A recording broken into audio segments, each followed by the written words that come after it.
자, 이어서 외계 생명체입니다. 자, 외계 생명체가 존재하는데 필수 요소는 우리가 액체 상태의 물이라고 좀 얘기를 해.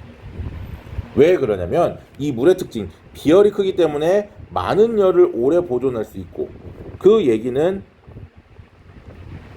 온도 변화가 어떻더라? 작다. 막 엄청 뜨거웠다, 엄청 추웠다 그러면 생명체가 그 온도에 적응하기가 쉽지가 않겠지. 그러니까 물이 있다라는 건 그 행성의 온도의 변화가 크지 않구나. 두 번째, 다양한 물질을 녹일 수 있다. 그렇기 때문에 생명체가 뭐 할 수 있더라? 영양분을 쉽게 얻을 수 있더라. 자, 그랬을 때 우리 이제 생명 가능지대라고 하는 부분인데, 물이 액체 상태로 존재할 수 있는 거리의 범위, 우리가 골디락스라고 불러요. 골디락스.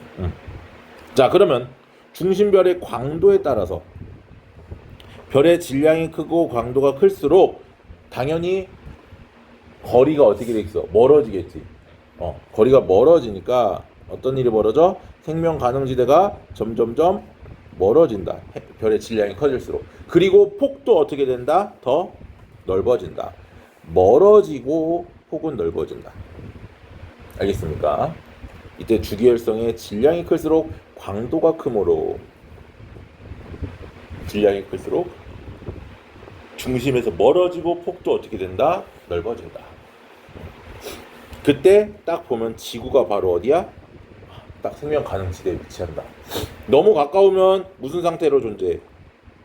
물이 기체 상태로, 그렇지? 수증기 상태가 될 거고, 너무 멀면 고체 얼음 상태가 돼버리겠지. 그래서 딱 이 가운데가 생명 가능지대는 물로 존재하는 지점 맞습니까? 자, 그 다음에 또 두 번째, 주기율성이 적색거성으로 진화하게 되면 별의 광도가 어떻게 된다? 커진다. 그지?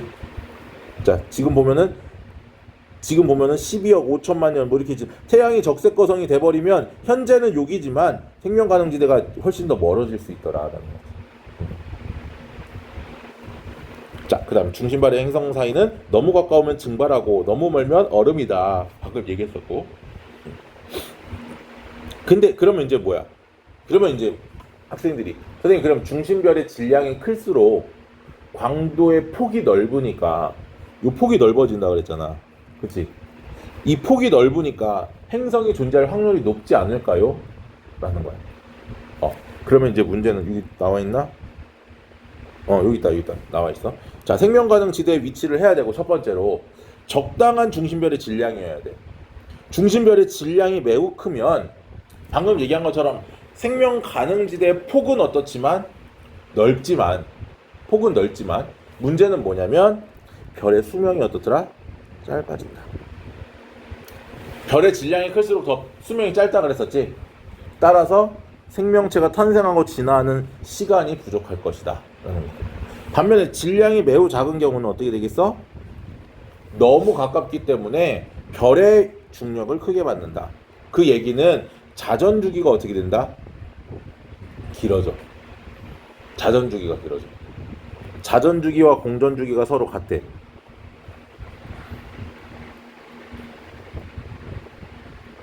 그걸 우리가 등주기 자전이라고 불러.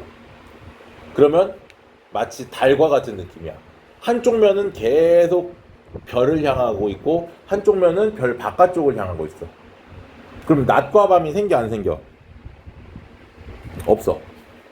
낮과 밤이 없으니까 한쪽은 계속 덥고 한쪽은 계속 추운 상태가 유지가 되기 때문에 생명체가 탄생하기가 어떻다? 어렵다. 알겠습니까?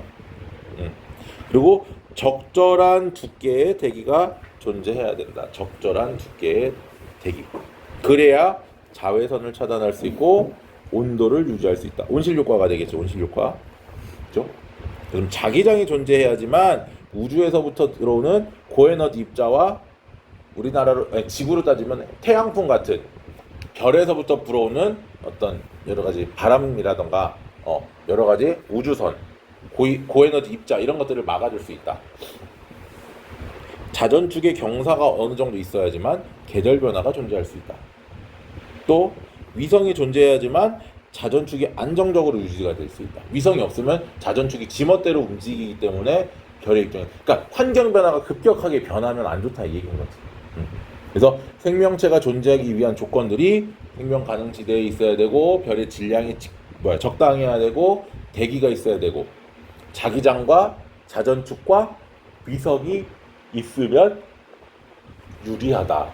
꼭 이게 있어야 된다라기보다 이렇게 되면 생명이 존재하기 더 유리하다라는 거지. 됐죠? 자, 외계 생명체 탐사. 뭐 태양계 내의 생명체 탐사는 뭐 이제 많이 일어나는 거지. 화성 탐사라던가 아니면 토성의 위성인 타이탄 이런 데를 탐사하는 거. 그다음에 태양계 밖의 생명체 탐사도 있죠. 있습니까? 그런 것들. 세티 프로젝트라고 해서 1970년대부터 미국에서 시작했던 건데, 뭐 70 몇 년에 한번 무슨 전파가 왔었대. 한 번 왔대, 한 번. 근데 그 전파를 확인해 보니 사람과 비슷한 모양의 어떤 정보들을 담고 있었다라고 얘기는 하는데, 뭐 내가 직접 본 건 아니니까 그렇대. 그래서 그것 때문에 아직도 지금 진행을 하고 있는. 자, 뭐 의의는 뭐 이런 거는 그냥 읽어보면 되는 거니까. 자, 바로 그냥 넘어갑시다. 한 단원. 시간이 얼마 안 됐으니까. 자, 넘어가서 외부 은하로 바로 갑시다. 자, 외부 은하라는 것. 그러니까 우리가 외계 생명체, 외계 행성계와 외계 생명체의 탐사를 했고, 그거에 이어서 우리 은하 밖에 존재하는 또 다른 은하를 우리는 외부 은하라고 불러줘. 허블이 여러 개의 외부 은하를 발견했지, 그지? 그래서 자, 모양에 따라서 타원 은하와 나선 은하, 불규칙 은하로 나눠주고요. 나선 은하는 나선팔이 있는데 두 가지로 나눠져. 정상 나선과 막대 나선이 있습니다. 자, 지금 보면 여기 타원처럼 생겨 있죠. 타원 영어로 뭐야? 이클립스. 그거 약자 2를 썼어. 그래서 이 제로는 완전 구형. 그래서 타원 은하는 2로, 색깔을 좀 노란색으로 써보자. 타원 은하는 2로 시작해서 이 제로에서 이 7까지, 요 7까지가 점점 납작한 정도라고 생각하면 쉬워. 호떡 가게 가면은 이렇게 동그랗게 반죽 말아서 올린 다음에 누르잖아. 누를수록 납작해지잖아. 이게 세게 누를수록 더 납작하다라고 생각하면 돼. 강도, 누르는 강도라고 보면 돼. 그렇게 하면 좀 쉬울 것 같아. 그 다음에 정상 나선 은하는요, 스핀들의 약자 S를 쓰고요. 나선팔이 중심 은하 핵에서부터 바로 이렇게 나오는 거를 우리가 정상 나선 은하라고 불러. 나선팔이 지금 직접 은하 핵에서부터 이렇게 바로 나오고 있지? 이렇게 바로, 얘도 마찬가지로 바로 나오고 있지? 이렇게. 자, 그래서 얘는 스핀들의 약자를 쓰고 A에서부터 소문자 C까지 나선팔이 모여 있으면 A, 점점점 펼쳐져 있으면 C더라라는 거. 그 다음에 얘는 보면요, 은하에게 이렇게 막대기가 있어요. 막대기가 있고 그 막대에서부터 나선팔이 나와. 막대기 있고 막대기 있지, 그치? 그래서 스핀들 베리어 A에서부터 C. 막대라는 뜻의 막대 나선 은하에 A 모여 있다. 점점점 나선팔이 펼쳐져 있으면 B, C 이렇게 된다. 됐습니까? 일단 불규칙 은하는 이렇게 써. irregular의 약자 IRR 이렇게 써준다. 그래서 이 허블이라는 학자가 뭘로? 모양에 따라서 이제 은하를 분류를 했다. 자, 근데 여기 보면은 은하의 진화와는 상관이 없다. 은하의 진화와는 상관이 없다. 왜? 아직까지 그거에 대한 증거를 못 찾았거든. 합리적인 의심은 해. 불규칙 은하가 젊은 은하고 타원 은하가 늙은 은하다라는 합리적인 의심은 하지만 아직까지 못 찾았어. 그 이유는 이 불규칙 은하에는 젊은 별들이 많아. 이거 뭐야? 젊은 별들이 많아. 타원 은하에는 반대로 늙은 별들이 많아. 그 얘기는 만들어진 지 좀 오래됐겠다라는 얘기지. 그리고 이 나선 은하는 특징이 뭐냐면, 나선 은하의 중심에는, 은하 핵에는 늙은 별들, 그리고 이렇게 나선 팔에는 젊은 별들이 많아. 그러니까 점점점 이 은하들이 이쪽으로 쭉 가면서 진화를 하지 않을까라고 추측은 하지만, 그냥 그건 합리적인 의심이지 아직 증거가 없기 때문에 우리는 진화와는 상관이 없다라고 얘기를 해. 알겠죠? 자, 그러면 이제 하나씩 봅시다. 타원 은하부터 갑니다. 타원 은하는요, 타원 모양이고요. 9에 가까우면 E0, 납작하면 E7. 자, 대부분의 별들은 질량이 작고 나이가 많아 붉은색을 띈다. 그게 뭉쳐져 있다라는 얘기지. 그 다음에 뭐 성간물질이 매우 적다. 새로운 별의 탄생이 거의 없다. 그래서 선생님이 아까 얘기한 것처럼 합리적으로 타원 은하가 나이가 좀 많이 됐구나라고 생각을 한다라는 거죠. 아직도 뭐 공식적으로 인정하진 않아요. 별의 개수도 어떻습니까? 많다. 10억 개 이하부터 1조 개까지 엄청나게 종류가 다양하다. 나선 은하. 나선팔이 있는데 막대 모양의 유무에 따라서 없으면 정상 나선 은하, 있으면 막대 나선 은하로 구분을 짓고요. 그 다음에 나선팔의 감긴 정도와 은혜적 핵의 상대적 크기에 따라서 A, B, C로 세분화하더라. 아까 얘기했었지. 더 돌돌돌돌 모여 있으면 A, 펼쳐져 있으면 C. 그리고 자 보면은 나선팔에는 성간물질이 많고 젊고 파란 별들.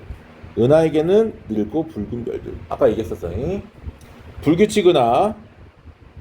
모양이 일정하지 않다. 규칙적 구조가 없다. 규모가 작고 성간물질이 많고 젊은 별들이 많이 포함되어 있다.